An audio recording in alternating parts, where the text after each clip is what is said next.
Well, good morning and welcome to another Missouri Travel Alliance webinar. This morning, our focus is on COVID-19 and the reopening process, perspective from attractions. We'll talk about what attractions are doing in light of the ever-changing COVID-19 landscape. This morning's participants include Amy Wilder and Quin Gresham from Arrow Rock Lyceum Theater, Tami Goldman with the Missouri Historical Society, David Nischwitz with the St. Louis Symphony Orchestra, and Julie Wilson with the Track Family Fun Park and the Branson Ferris wheel. So let me introduce these folks this morning.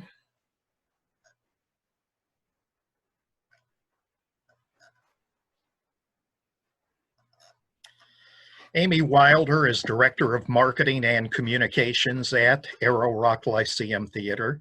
She holds a BFA degree in Visual Culture from the University of Central Missouri with a thesis in Performance Art and an MA in Liberal Arts from St. John's College, Santa Fe. After earning her bachelor's degree, Amy worked as a graphic designer for the Warrensburg Daily Star Journal, and she wrote freelance art criticism for a decade before joining the staff at the Columbia Daily Tribune in 2012 as an arts and culture features writer. While in graduate school, she worked as a wire editor and layout artist at the Santa Fe New Mexican and supervised undergraduate students in the meme library on St. John's campus. Amy does freelance writing and editing in her free time, and she loves all facets of the arts, in particular, the way that they all intersect in the medium of theater. Next up is Quin Gresham. Quin is the producing artistic director at Arrow Rock Lyceum Theater. The 2020 season marks Quin's 16th season at Lyceum. During the 2019 season, he directed Rodgers and Hammerstein's Cinderella and A Christmas Carol. In previous seasons, Mr. Gresham has directed just a number of outstanding productions. I'll name just a few: The Hound of the Baskervilles, Around the World in 80 Days, The Wizard of Oz, Camelot, To Kill a Mockingbird, and West Side Story. Also an actor, Quin has been a frequent company member at the Lyceum since 1999, having appeared in 50 productions. In 2019, he was honored with the Missouri Arts Award for Leadership in the Arts. His production of the 25th annual Putnam County Spelling Bee was named the 2011 Best Musical in St. Louis by the Riverfront Times. Quin's work has also been seen at the Repertory Theater of St. Louis, Totem Pole Playhouse, the National Arts Club, Rocky Mountain Repertory, the Texas Shakespeare Festival, many other prestigious sites. Quin is a proud graduate of the Conservatory of Theater Arts at Webster University. Next up, Tami Goldman. Tami is the Director of Tourism and Group Sales for the Missouri Historical Society. The Missouri State Historical Society, MHS, operates the Missouri History Museum and Forest Park, Library and Research Center, and Soldiers Memorial Military Museum downtown. During her 18 years with MHS, Tami has worn many hats, all with the mission to increase awareness, inspire, and engage audiences. A lifelong St. Louisan, Tami is a passionate advocate for tourism in the region. On a personal note, when she isn't practicing yoga, she is cuddling or chasing or both her precious granddaughter, Cecilia. It's tough to fault a lady for being a proud grandmother. Next up is David Nischwitz. David is currently Vice President of Marketing and Audience Services for the St. Louis Symphony Orchestra, overseeing concert promotion and customer service for the nation's second oldest orchestra. David previously held marketing and communications positions with the Memphis Symphony Orchestra and the Phoenix Symphony, and was selected by the League of American Orchestras to participate in the year-long Orchestra Management Fellowship, working with orchestras and festivals across the country. He completed MBA studies at St. Louis University in December of 2018. Trained as a flutist, David earned his master's degree in performance at Arizona State University and continues freelancing and teaching in his hometown of St. Louis.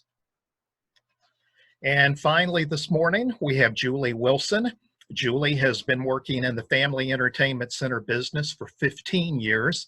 She is the Sales and Marketing Director at the Track Family Fun Parks and the Branson Ferris Wheel in Branson, and specializes in marketing and sales, event planning, advertising, group sales, and social media.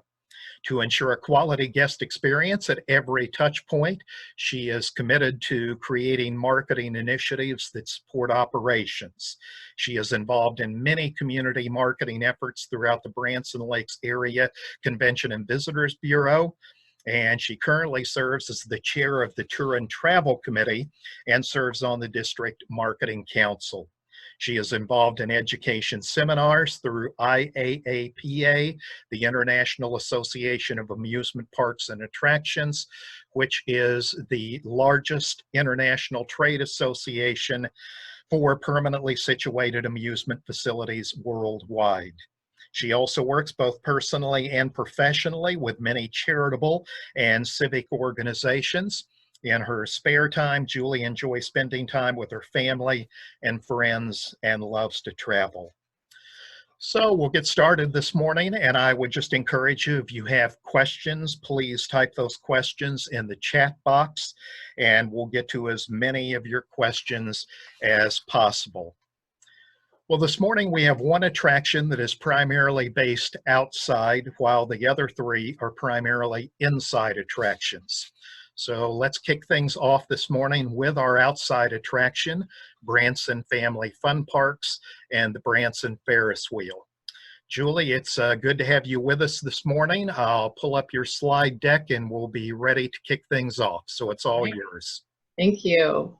Well, are we open? I guess that's kind of the big question among a lot of us. And yes, we did open Memorial Weekend. We decided to do that. We had 3 different scenarios going into this season. One to open Memorial Weekend, one to hopefully open sometime in July, and then one to not open at all. So we were very fortunate enough to be able to feel like we had the tools and everything in place to be open Memorial Weekend, and so we did. We were running about 60% that weekend, which we were very pleased with at that point. And then as we've gone throughout the summer, we have been very, very grateful and blessed to be running about 90 to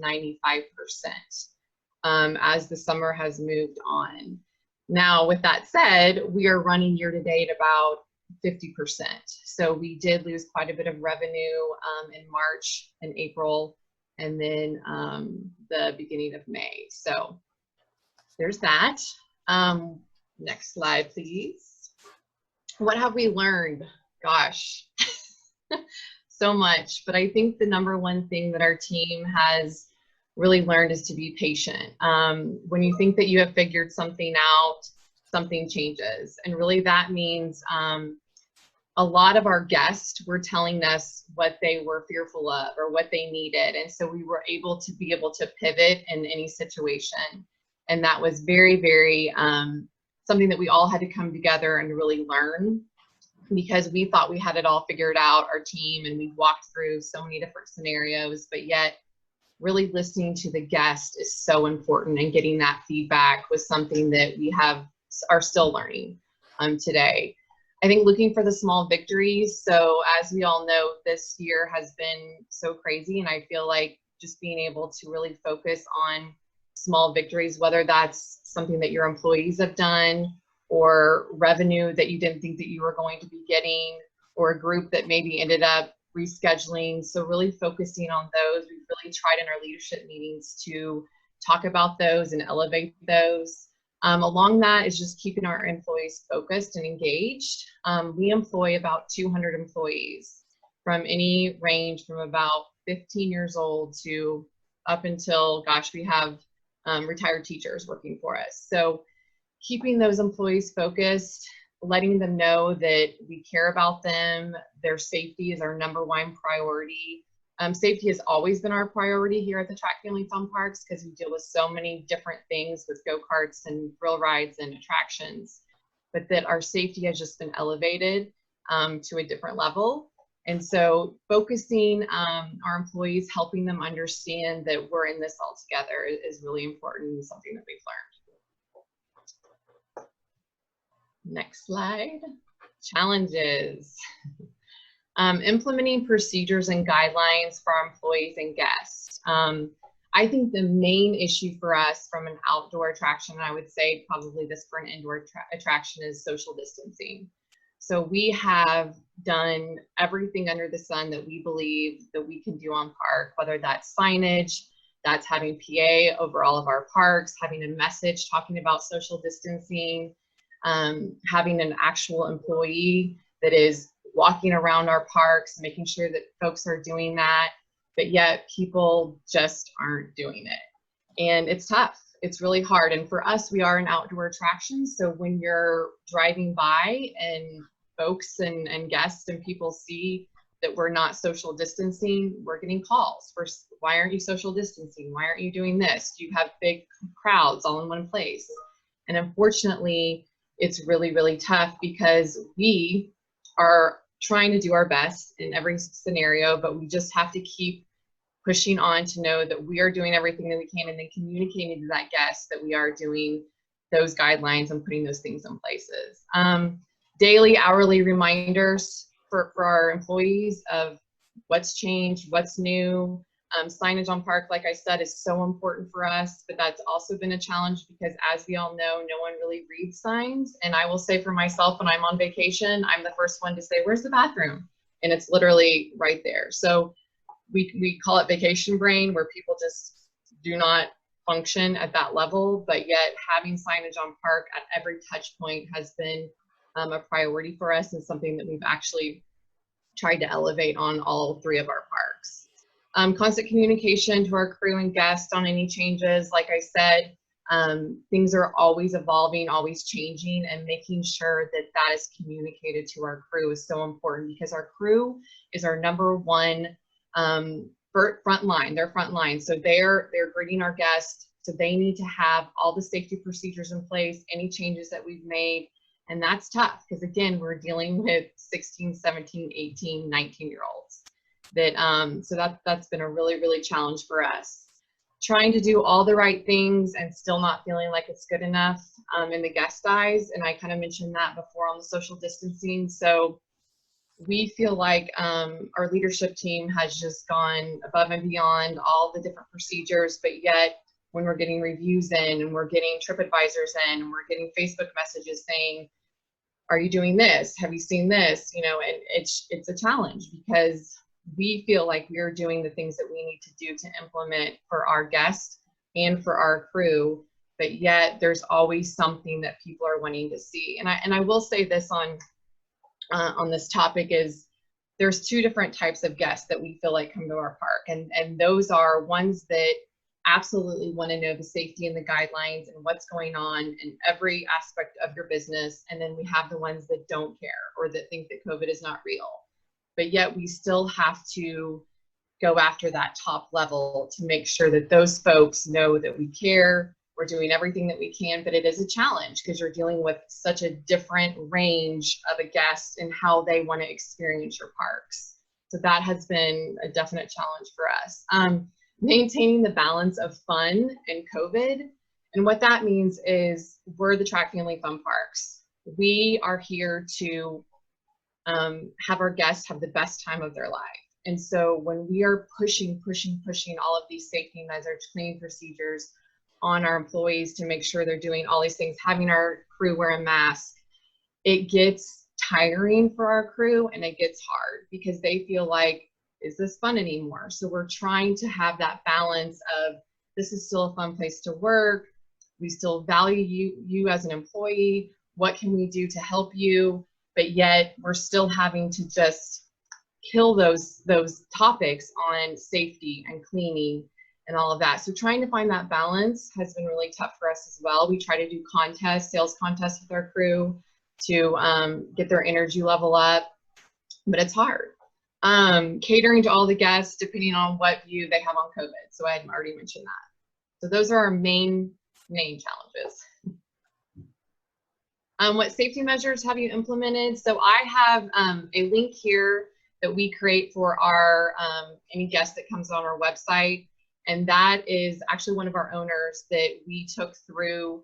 And Chuck, you don't have to go to it if you don't want to, or if it's linkable, great. But Craig Westcott, who's one of our owners, we put together a 2-series video of what can the guests do for us and what we're doing for our guests. So it just kind of takes them through what those are. And they're all, anywhere from wearing a mask, which our guests are not required to wear a mask right now because of the outdoor attraction, but all of our crew is wearing a mask. And then in the pits, so in our go-kart pits, because we're face-to-face putting those seatbelts on with our guests, they're wearing face shields as well. So we just walk through all of those things. So not only is the guest reading it, but they can see it. And that is one thing that we have found from our guest perspective is we can say all day long on a list, on a website, this is what we're doing, but they want to see it with their own eyes. That is something that we have found. And so videos are what we're doing. Short clips of, hey, this is a new safety guideline that we have in place, or whatever the case is, but the video is helping our guests see that better than just reading it off of our website or a social post. One of the things that we did do is half capacity. So we weren't running full carts at that time because we were sanitizing half of the carts, and then the other carts were going out at one time. Now we have changed that since we have now an electric static gun, which it's a drier, quick process. And all of these things, again, we've learned. So we thought we had a great cleaning procedure in place, and then we've changed it according to things that we've discovered. Other industry folks have taught us, like, oh, you can use this or you can do this. So that's been helpful, but we are running full capacity now because of the new cleaning procedures that we have in place. Flow on park, that's very important. We heard loud and clear from our guests because of where we have so many different attractions all next to each other that the flow of people coming in and out of the rides was going to be tough. So we redid our park as far as how the flow goes, and signage on that was very important. So only going out one way and entering one way was important to our guests. So we are still doing that as much as we can. Again, you can't tell every guest to walk in a certain line or do a certain thing. So, and then a variety of cleaning solutions depending on what attractions. We have different cleaning solutions, different processes depending on what we're dealing with. Our Sky Coaster suits are very different from our go-kart. Our kids' rides are different from our skyscraper. So different cleaning procedures depending on what attraction. Just a few other things. I mentioned the electric static guns. We did hire a full-time cleaning crew on each shift, which what that means is, again, a visible person that is wearing a face guard, a face mask, has their apron on, all their cleaning supplies, and they're visibly walking around cleaning everything. So not only are we doing our every 30 minutes with all the other procedures on attractions, we also have a visible person walking around and cleaning all of our attractions and railings. And as you know, a theme park, a family entertainment center has so many touch points. And so it was very important to us, and it's important to our guests, that those are being cleaned on a regular basis. So we do have a full-time person that does that every shift. Talked about the face guards and the masks. Those are only used in the pits. So everyone else has to wear a mask, but the only folks that wear the face guard and the mask are the ones that are buckling in our seat belts. So we have that, and then additional sanitizer stations on parks. So we just upped those. Again, we had them before, but we just had them in higher points throughout the park. How have our safety measures been? Have they been well received by the guests? We've had a variety of feedback from our guests, and I mentioned that before. So some people think we're doing an awesome job. Some people think we're not doing enough. So again, finding that balance is tough. We monitor reviews daily, and then we just address those as needed. So I look at every review that comes in, and then our COO and I attack those, and depending on the situation, we call them and we talk through it, and we found a lot of needs from that as well. So this is what we're seeing. This is what we would like to see. Sometimes we take that and sometimes we don't, but it is good feedback. I said this, most folks want to see with their own eyes what we are doing rather than just signage on parks. That's been a biggie for us. How am I handling messaging? So I cut and froze everything except for social. And this is putting on my marketing hat now. That was important to me as far as I still wanted to communicate with our guest, and social media was a perfect way to do that. I just ended up changing the messaging, the content, and talked more about how we were an outdoor attraction and how we couldn't wait to see you, and how family was important and spending time with family. And so it wasn't a sales pitch of a full calendar of events that I had planned on talking about promotions and things that we were doing. It changed into a much more soft message, in the fact that we were telling them we care, we can't wait to see them. But I did continue doing social the entire time. I never stopped doing that. And then I ended up doing a full-on social campaign, social and digital campaign, starting at the beginning of April. And so I cut digital, but then I kept on social, and then I reared up a digital and a social campaign. Again, same idea, talking to them about the messaging about how we care. We're an outdoor attraction, which was very important to us at that point. I also used our email database of about 70,000. Again, had Craig Westcott, our owner, talk to them like a human. They loved that. So it was nice to have a message from our owner just saying kind of what we were doing and giving them updates on things. And then we also use our What's Up Wednesday, which What's Up Wednesday videos are short, unedited videos that we do, not weekly. We used to do them weekly, but again, Craig does those, and that was just, we kept people going. We kept people in the know of what we were doing each week or every other week, and so that was another biggie. The messaging for us, like I said, everything else was frozen except for mostly social, along with the email database and then the What's Up Wednesday videos. This year I have mostly used our digital and social campaign, like I said, to drive folks to our website for purchase online. That was a big thing that our guests said is, how can we not go to your counter, have this less touch points? So I have really worked hard on doing pre-sale, and we have really been successful on online sales this year, which has been great. I have kept my spending freeze. I'm not spending any additional funds this year in any other outlets at this point besides the things that I had mentioned. Like I said, our web sales are continuing to grow, and I think that's just giving them a little bit of an incentive as far as added value or a discount, and then but not just hammering them on buy, but having that care message along with an added value message is what has worked really well for us, and our online sales are doing quite well. Let's see. And just, we want them to know that their safety and our employees' safety still remains the number one priority as we make any decision. And that's always been the case for us. Safety one is our number one priority. And like I said before, it's just been enhanced. Perception of summer season and fall. Summer season has been surprisingly better than we expected for us. I think having an outdoor attraction has helped a little bit. I do believe we don't have a gate admission, so that means you pay for what you play. They can come and go. We're not telling them that they have to be here for a certain amount of time, so that's been really helpful for us. Still tough to recover though from such a heavy revenue loss in March and April. So like I said before, we're running about 50% year to date. We make most of our revenue in May, June, and July. And so we are feeling very blessed and fortunate to be able to be at that 90% right now.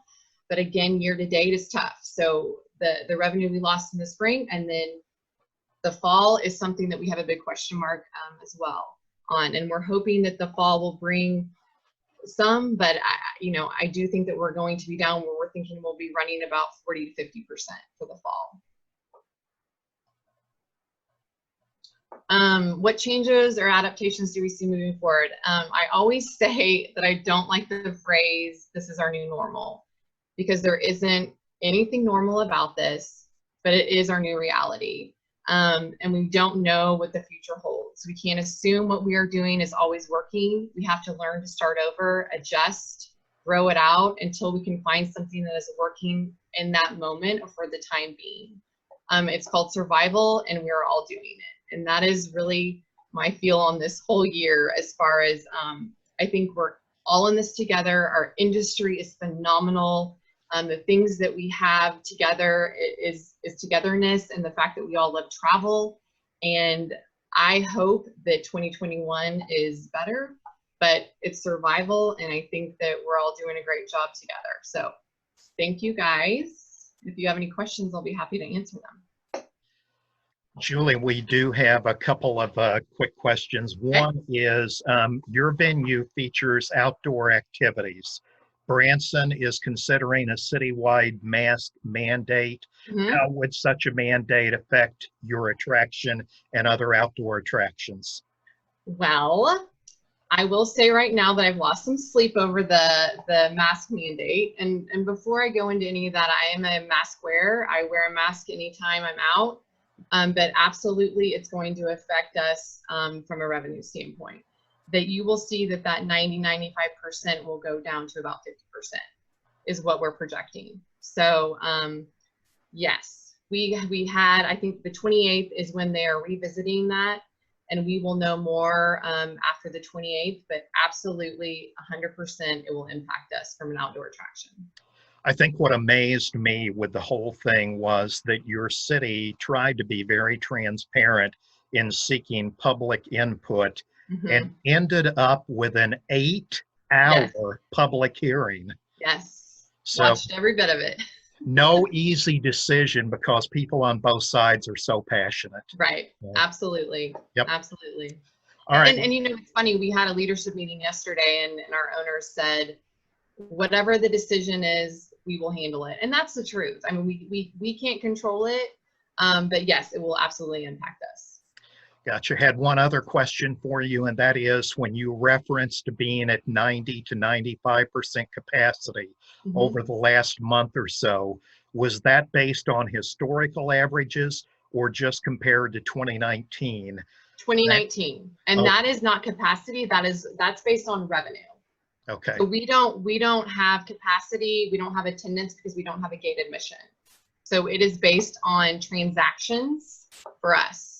But yes, that's based on 19. In 19, we had a pretty successful year. And also ask that you said they are at 50% or so for the entire year. Okay, very good. Yes. Okay, excellent. Julie, thank you. Thank you, guys. All right.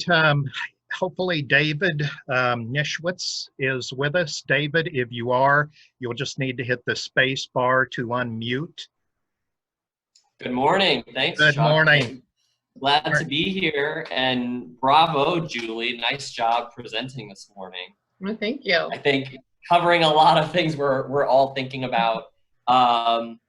Obviously, we're in a little different place, though. We're indoors, and I'm going to try to address some of the questions that Chuck has, and we're really in the massive planning stage, so try to go through some of that, and then you can see on the screen talking about some of the digital engagement that we're doing at this time for our audiences, and I'll get to that in a second. But to kind of go through some of the questions, the Single Symphony Orchestra is currently not open. Powell Hall is not open to the public either.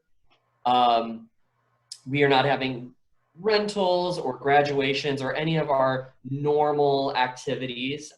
We had concerts that were rescheduled from the late spring to August, and we have had to either cancel or postpone those. And we're currently working as a team to make decisions about the fall. I can tell you it's definitely going to be altered programming. What that exactly looks like is constantly changing. I think that's one of our biggest challenges, is that things can change rapidly. We were looking to see, you know, what school decisions might take place this week that kind of might shape public perception as well. And that hasn't even been clear this week, I think, as many people have experienced that, whether you're a parent or not. So as we're planning for the fall, a couple things to keep in mind, that the orchestra is a collective bargaining agreement. So working with them, a lot of procedures and things with their safety in place needs to be worked out with the union. So that's really, really important. We also have a stagehands union. So working with those entities as well as staff and the public, those are all critical lines of communication that we have to keep open. So we're working on extremely detailed procedures for reopening. And we have a front of house team member, our director of operations, our director of facilities, and HR that are working to put together all of these documents to be reviewed by the city of St. Louis for a potential reopening whenever we may invite any member of the public back into the building. Part of that is also being guided by, thankfully, a really talented epidemiologist and infectious diseases team from WashU and Veterans Administration. They have had a few of their personnel volunteer to assist us with this. And it's been really incredible for an organization that's indoors, that has musical instruments and wind blowing around and different things. There's a lot of things to consider. So we have to look at studies that are coming from Europe, because there's orchestras already on stage there. They're more advanced in their recovery right now. And also looking at our own facility. So there's been studies related to how air is moving throughout the facility, upgrading our air intake and the cleanliness. I mean, all of these different things that have to be updated and examined. And we're really grateful to have this team. I think they've done a really great job. One of the things that's been very good to hear is that this team does believe that as long as the environment outside of Powell Hall is seeing reductions in cases, which we are not seeing now, she feels very confident that we could safely put on concerts with minimal risk. So it's been really good all along to hear that she believes we have the ability to do that. So we are prepared with a socially distanced seating map. So we have a capacity of 2,600 in Powell Hall. And so we would probably welcome no more than about 650. And if we opened our doors, we would likely start with a smaller capacity, maybe 100, then 200, and grow up as we work on what those controls might look like. We don't want to just open the doors to 500 people. So we may look at testing some of those options in the fall, but again, it really depends on the greater environment outside. If there is an increase in cases in the outer world, it makes it more challenging for us to do it under these circumstances. We are not currently doing any advertising, as we're really event driven, and there's no events that are specifically on the horizon. We're halting that at the moment.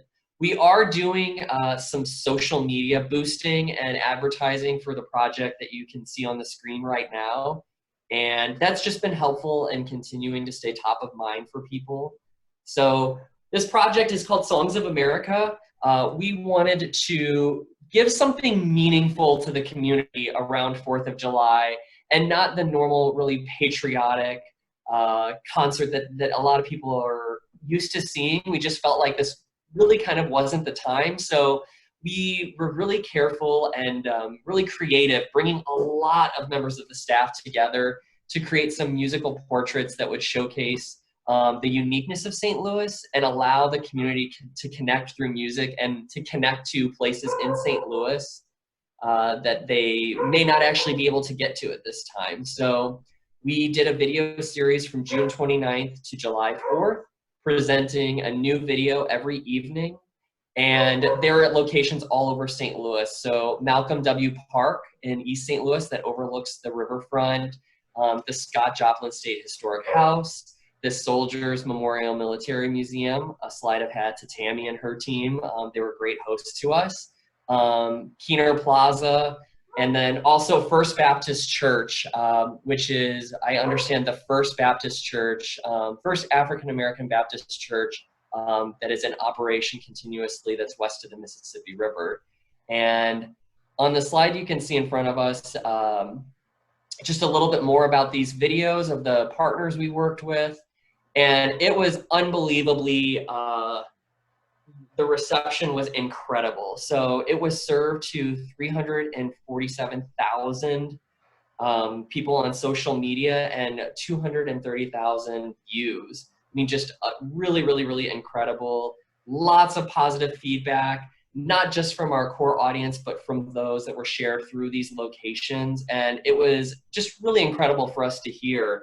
We've done a lot of research with our core audience. And of course, they want to come back to the live experience, but we can't right now. It's just not possible. And so this has been sort of a little interim solution, and we may look to continue this into the fall with different songs. So it might be engaging different communities in St. Louis and sharing different forms of music, but then also looking at different locations. We're actively using our social media and email to engage our loyal audience.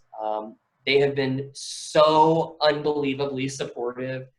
The amount of money that has been donated back to the institution through ticket sales instead of requesting refunds has been well over $300,000. I mean, it's really inspiring to see how dedicated the audience is, and they definitely want us back as soon as we possibly can. But in the meantime, we're looking at other options. I think the phrase that we are using now is kind of reimagining what the fall might look like. So we may not be able to have our schedule as we had planned it, but we want to be flexible. So we want to have all of our plans ready and to get city approval. So if we feel the time is right and things are improving, that we can open our doors and have concerts. We just may have to be a lot more flexible and maybe giving audiences a week or two notice that we're going to be having this event. So it's going to be a very different model. Right now, we're just planning for a modified fall, and then we'll see what happens with the spring. And we're making a larger announcement of what we're doing this fall on August 11th.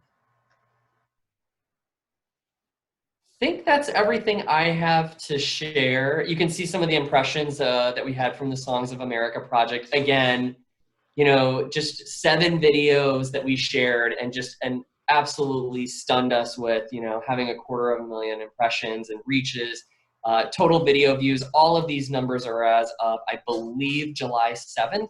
And so all the numbers have gone up. So it's been really inspiring, and we've had really, really great feedback. If you're interested in checking them out, you can visit our website, slso.org. Follow us on any social media, Instagram, Facebook, Twitter. And you can also find us on YouTube as well. So thanks so much for having me today. The one question I did see that popped up, are we going to have outdoor concerts?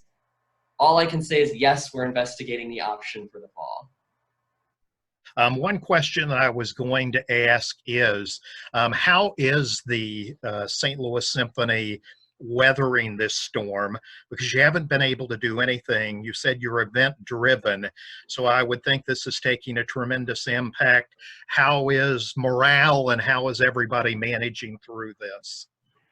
It's a great question, and I am so unbelievably proud to give a really good answer. The St. Louis Symphony Orchestra is one of the most financially sound orchestras in the entire country.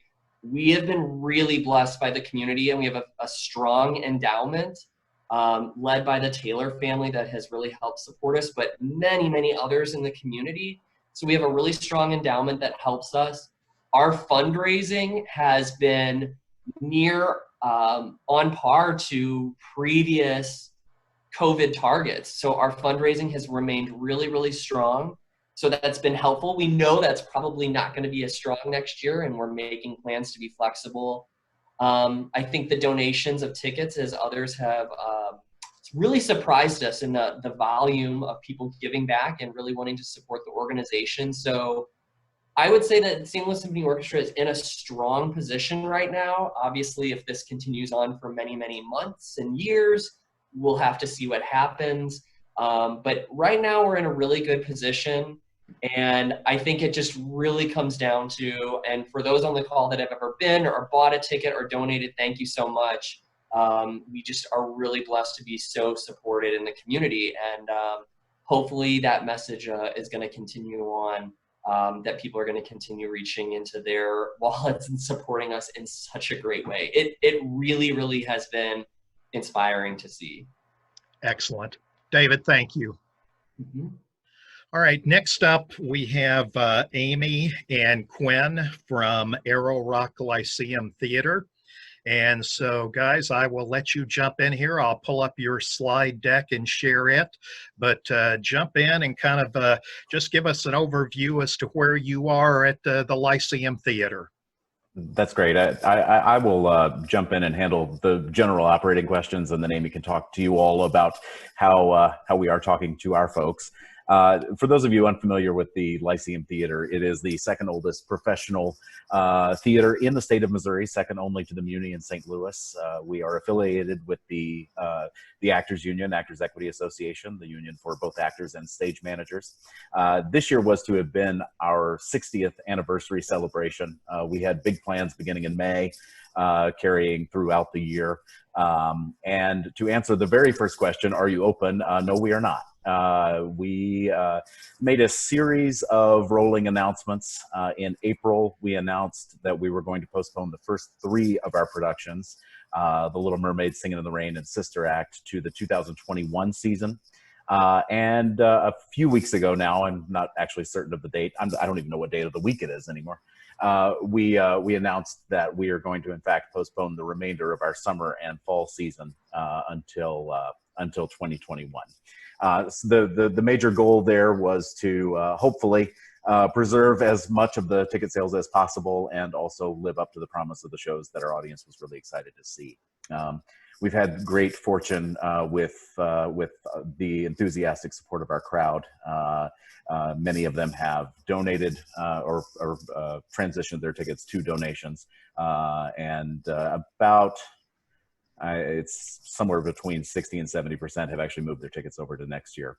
We were really fortunate to have a minimal amount of refunds requested, and this process has been very interesting. We have a very small staff. We have 8 of us that work here year-round. Our company grows exponentially once we're in season. Unfortunately, none of our seasonal employees are with us. So we have been sharing duties in a way that maybe none of us expected in terms of the box office communications between all of our patrons. We've all taken a share of that. And I have wonderful conversations with many of our audience members at the theater when we are up and going. It's rare that I have a 45-minute phone conversation with any of them. This has actually been, I guess this falls under the category of things that I've learned, having these talks with our subscribers, but also our single ticket holders, hearing in a very tangible way how much the theater is important to them, how much they value that experience in the summer. Was really impactful. I actually just got a text message from one of our donors over the weekend, and she said something to the effect of, "I'm never sad, but right now I'm sad, I'm homesick." And I think that's a feeling that many of our audience members have shared, and I'm sure that's true for all of the constituencies represented here. It's we build habits, and attending arts organizations is a habit, a very enriching, impactful habit. But it is a habit, and one of our concerns, of course, is that people are going to break the habit, and we're going to have to build that habit back up again. I can let Amy talk a little bit more about that. It was so nice hearing David talk about the Symphony. Powell Hall is one of my favorite places on the earth, so I'm glad to hear that you all are doing well. We have similar issues with unions. We have our actors are members of Actors Equity Association. Actors Equity at this point has only authorized 2 productions in the United States. So that's a small number. And we're also affiliated with the Directors and Choreographers Union, SDC. So we've made our best determinations here, but also all of those determinations have been influenced by the work of the unions as well. Our talent workforce largely comes out of New York City. That was another major component as we were looking at things.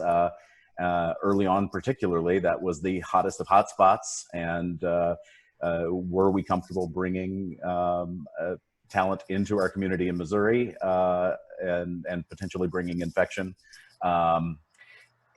That was a major concern. And so what we did is we reached out to our audience and did a survey. And I'm sure you could punch holes in any number of the questions we asked and the sampling of data, but we got a very clear message from the survey that our audience is split right down the middle. This is similar to what Julie was talking about. We saw comments from people saying, I'm comfortable coming maybe as long as everyone there is going to be wearing a mask. And we had other people say, I'm comfortable coming as long as you don't tell me to wear a mask. So our economic model is such that 50% won't cut it. We had very large scale productions planned for the season, and we need every one of those seats filled in order to pay for them. So that really helped us quickly determine the best move forward was to do our best to preserve our resources and work hard to make sure that once we are able to reopen, we're well positioned to do so. We are not unlike many other not-for-profits, dependent on event sales. About 60 to 70% of our budget requires those sales. So there's a lot of work to be done in order to stay open and stay healthy. Unfortunately, we've been receiving very generous support from our loyal family, but we've also made good use of CARES Act money as well.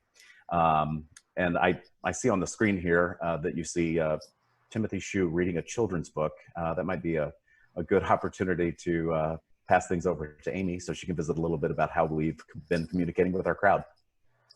Yeah, thanks, Quinn, and thank you, Chuck, for, oh wait, am I, thank you, Chuck, for having us today.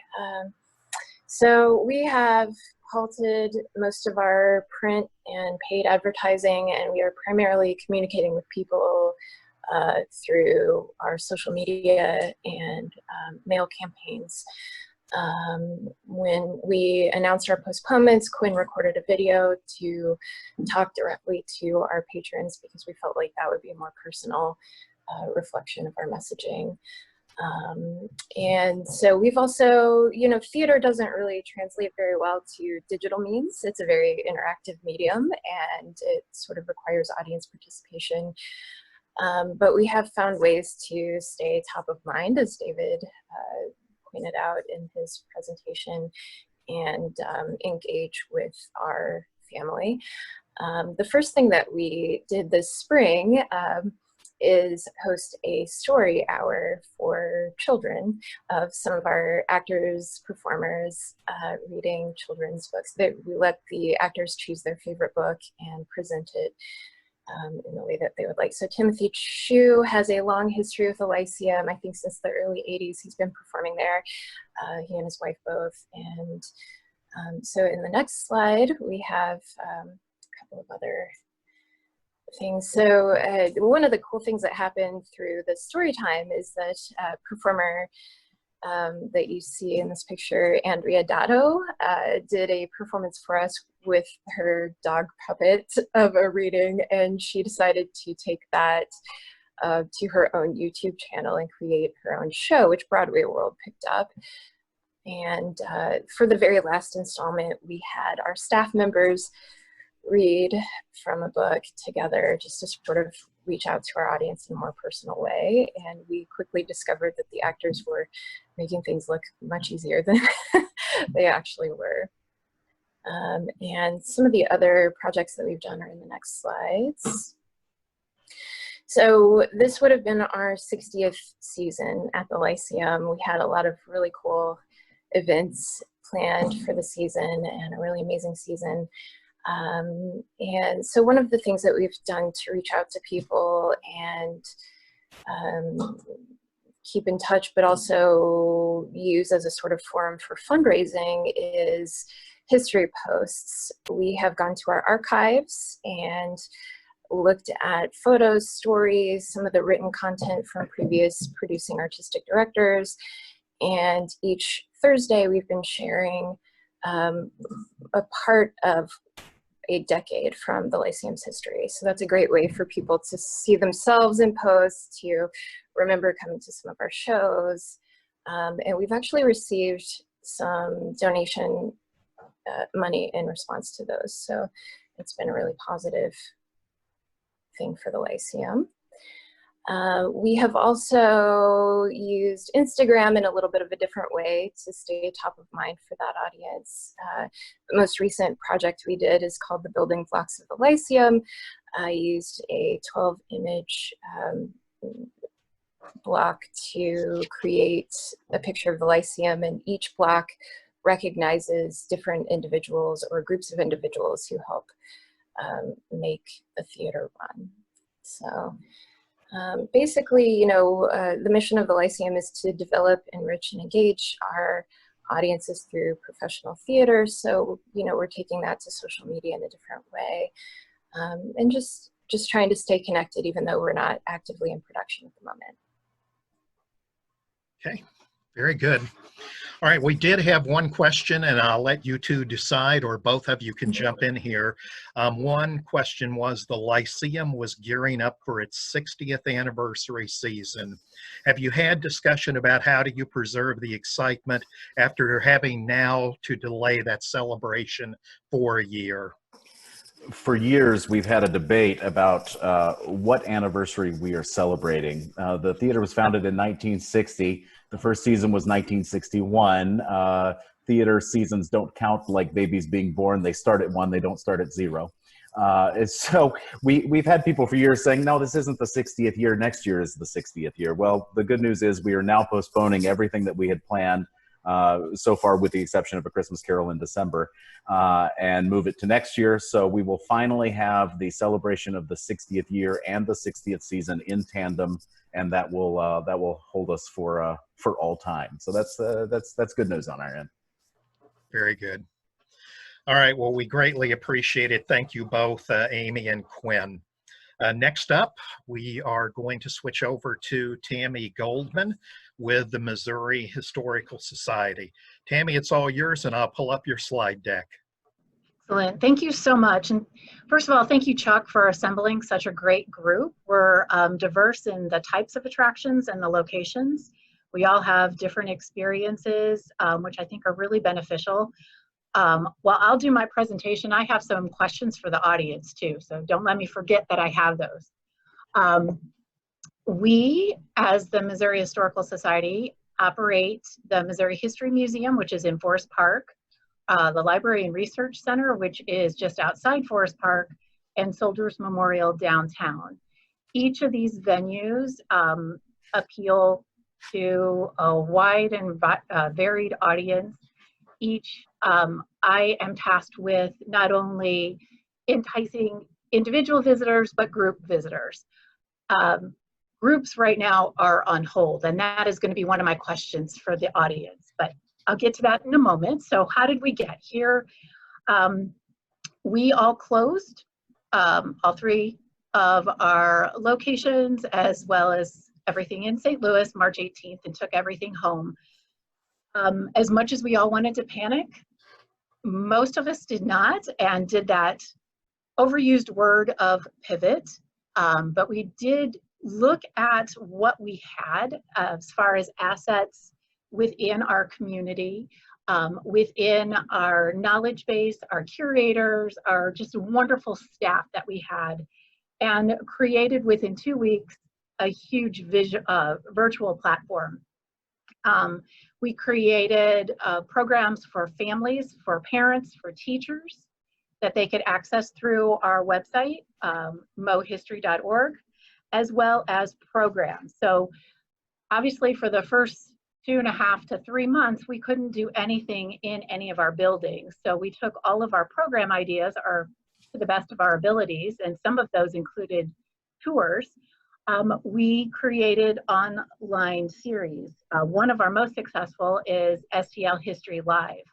So Tuesdays and Friday afternoons, or it was Tuesday mornings and Friday afternoons and Thursday evenings, we created different types of programs to fit a 30 to 45-minute time slot. With that success, we also brought in our family programs, our summer family fun and storytelling. We were able to do as a virtual Zoom platform. And then as things progressed and we saw the need for a more timely and topical series, we created How Did We Get Here?, which is a series that kicked off 2 weeks ago and goes through the middle of August. Each one kind of attracting a different audience, but building following. So using that, we also felt the need not only to continue with the virtual. I think that we're finding that virtual is never going to go away, even when we are able to come back to whatever that normal may look like in several months. Our ultimate goal is to open the buildings, which on the next slide you will see we were able to open June 20th, and we opened all 3 of our buildings with a lot of changes and restrictions. We had a phased approach. Our reopening plan was approved by the city, and it offered in this phased approach extensive cleaning that our staff input. We have extensive rules and precautions that our front-facing and behind-the-scenes staff have to undergo. And then, of course, restrictions for our visitors. Our visitors are now, this is one of our biggest challenges, but our visitors now have to make reservations in advance. Although if they don't, we have a way around that. But we do have time ticketing that is to adhere to our capacity requirements. Part of our plan with the city is to have our capacity, and when we talk about capacity, we're talking about the fire code. We are one of those nonprofit institutions in St. Louis that doesn't have an admission fee. You might say, well, how are you a group salesperson and you don't have revenue? There are creative ways around that. Our goal, my goal, is to get people interested in the Missouri Historical Society and our various institutions and to come here. Once you're inside, we do have, normally we have a cafe. Right now that is on pause. We have a museum shop and a variety of experiences, most of which are free, that you can take advantage of. So you'll see here on opening day, we have people, and it's kind of deceiving in here, but we do have stickers on the ground as people waited to get in the building. We have a service, we're using just Eventbrite, a free platform to have people reserve their time slots, and then we're checking them off. All of our staff that is front facing, again, is wearing masks, as also all of our visitors are. But anytime there is an interaction, we try to have that plexiglass. So there is safety precautions in place. Masked, 6 feet as far as social distance, and then the plexiglass. Once inside, there is a definite pattern. So you'll enter in one set of doors. This is the park side. And then you'll exit at the Missouri History Museum on the north side, or the Lindell side, or you may call that the historical side, right by Thomas Jefferson. So that is our pattern, and then you can visit the galleries of your choice. They're all controlled, and we're able to allow 40 people at a time into each exhibit. So there, it makes its own movement. We don't have that really controlled. Right now, being an indoor activity, we realized that we wouldn't be top of mind. People are still very leery of doing anything indoors where there's a perception of a crowd. So our attendance is a bit low. We're averaging about 170 to 180 per day, which is significantly lower than our normal average. I know we all hate using that word, normal, but what it used to be, is that better? And also, I agree with you, Julie. I don't like to say the new normal because right now we're not in the new normal. That new normal is going to come in about a year when we've gone through all of this, and we're going to come out on the other side. So right now, I would say this is the in-between time. And I believe that we're living through this. We're not trying to get through, we're not trying to survive, but we're living through this the best way that we know how. At Soldiers Memorial, again, it's the same type of situation where it's time ticketed.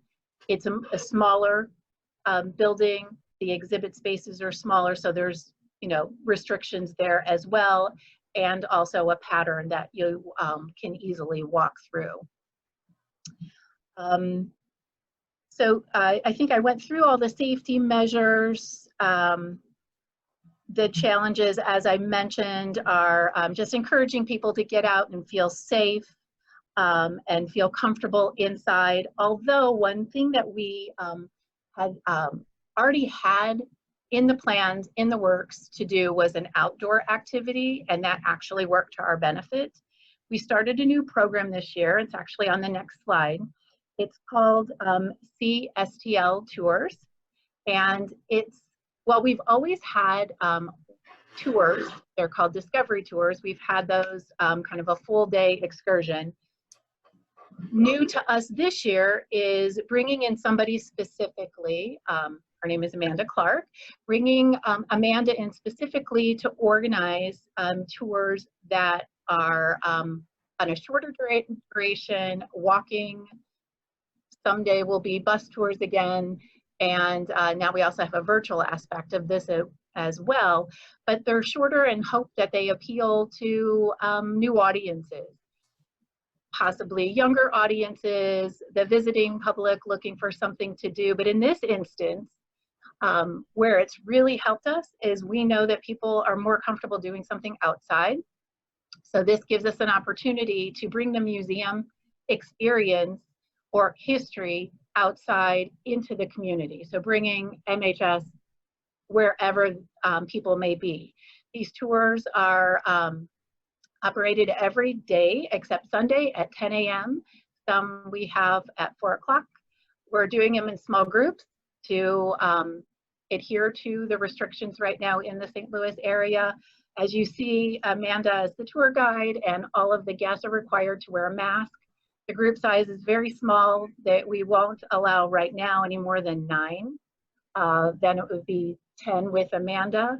They're downtown, the Center West End, Old North, Soulard, and in Forest Park right now, and we'll grow that throughout the year.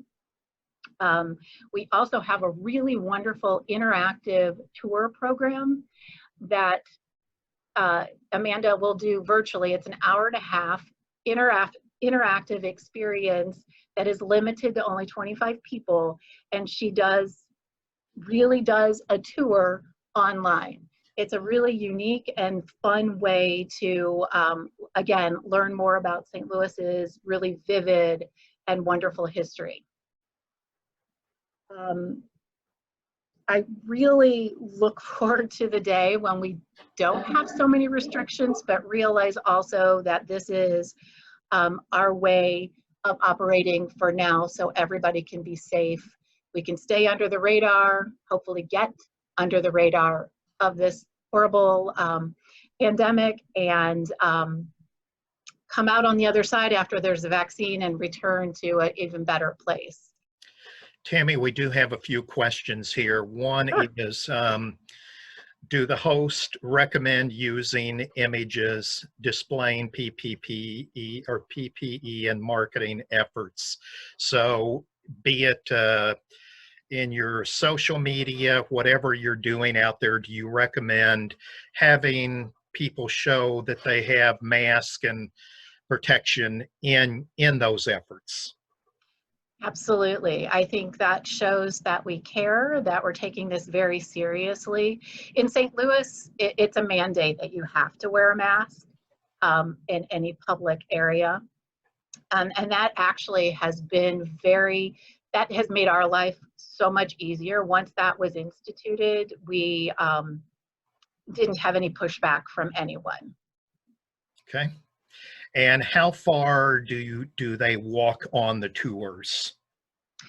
It's a 2-hour program, and it's anywhere. It's about 2 miles altogether, but it's a start and stop type of activity.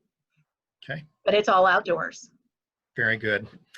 We had a question that basically, I guess this could be for any of you that are doing online tours. Do you charge for the online tours?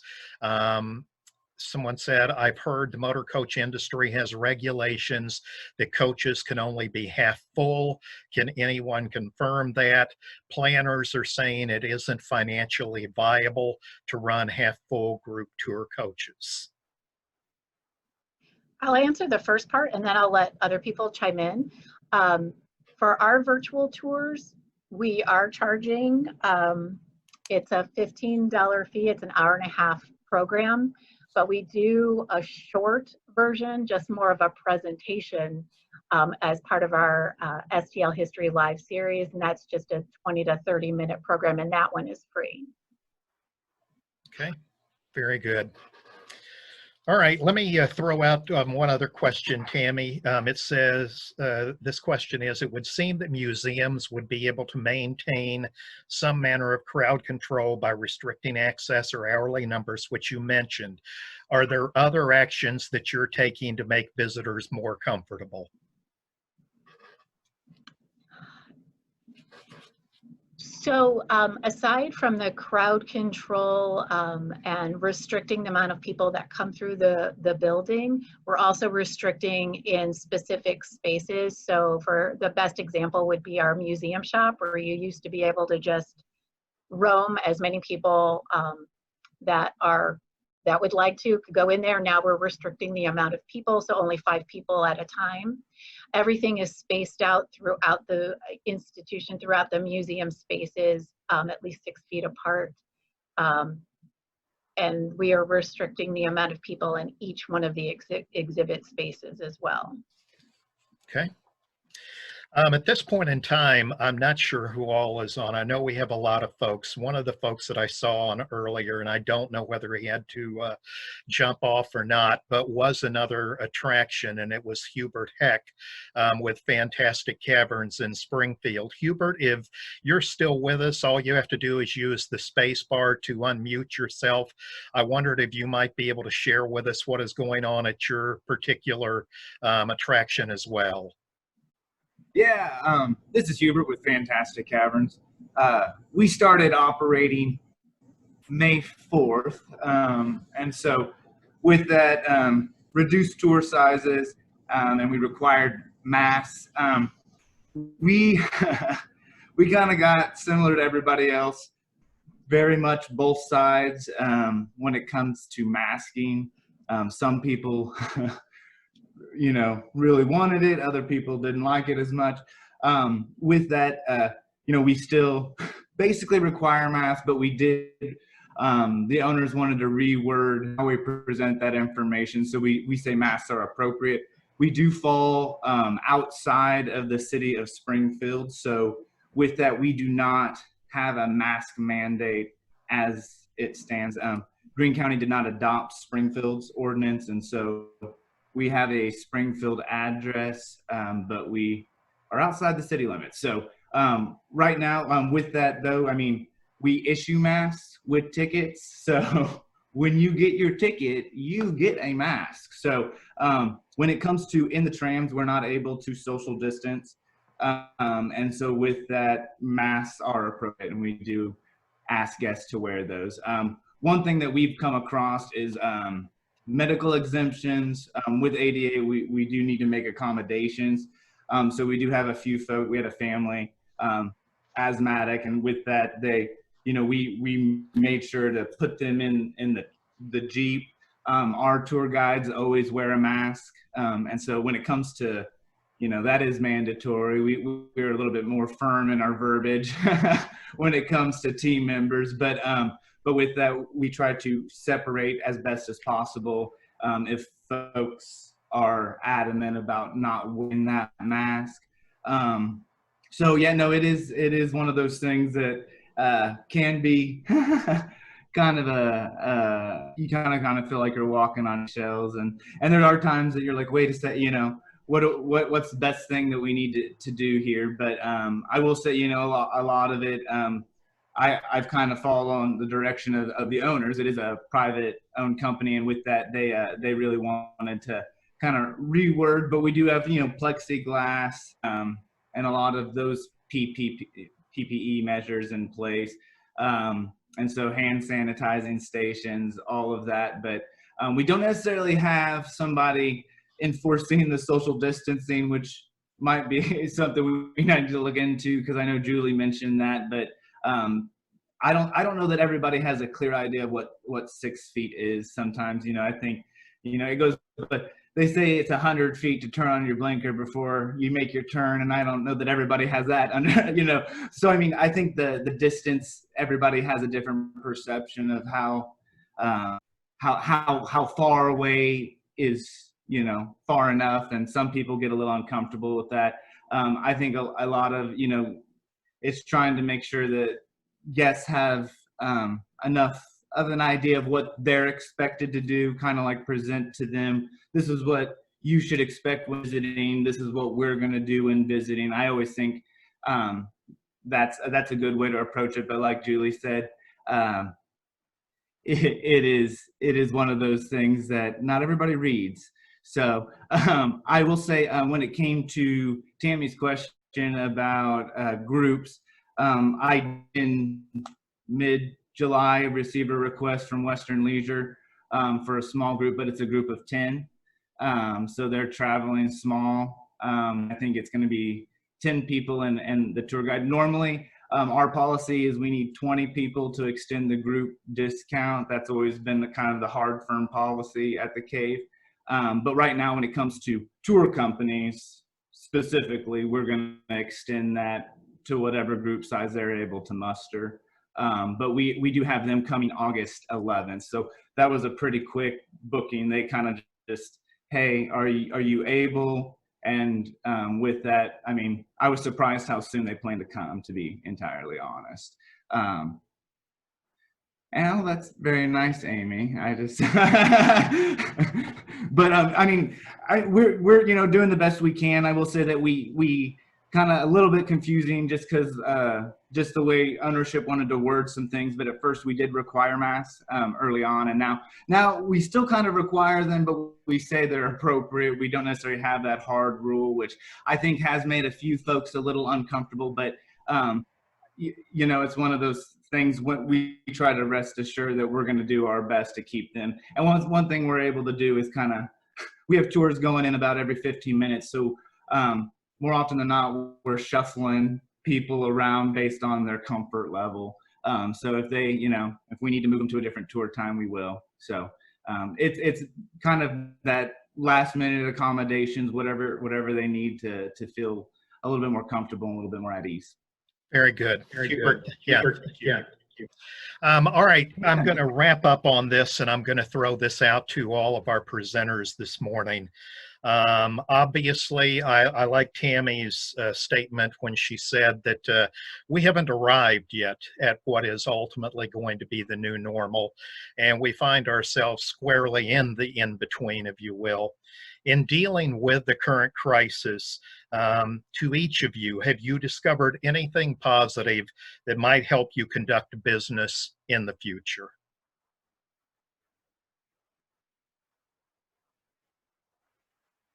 And the answer is no. Well, I'll jump in. I'm just kidding. Oh. I would just say that learning that there is an audience for our virtual programs has been really encouraging. We've been reaching people outside of the St. Louis area, even internationally. just by the comfort of their couch watching a computer screen, and were able to interact with them. So that was really encouraging and on a positive note. This maybe is less interesting to this particular group, but one of the things that we found, I didn't say this clearly at the beginning, but we are smack dab in the middle of the state in a town of 56 people, and our board hails from all over the state. Getting together committees, getting together the board as a whole is always challenging because we generally insist on doing that in person, and Zoom has been a very useful tool for us to have a meeting just as we need it. We put together a crisis task force and they can be assembled just like that. And I think probably moving forward that we will continue to probably not hold our full board meetings on Zoom anymore, but I'm certain that communications will continue to occur in this format. So that's a positive thing for us. Okay.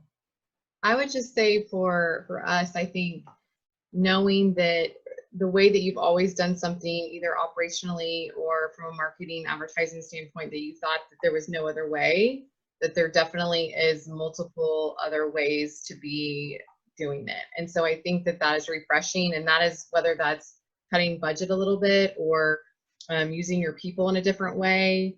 I think that that has been a real positive for us, at least, to see that from our perspective. Very good.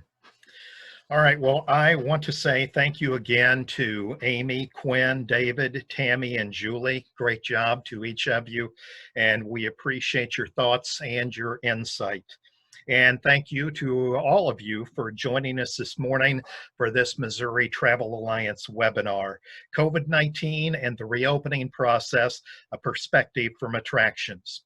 Here's hoping for brighter days sooner than later for all of us.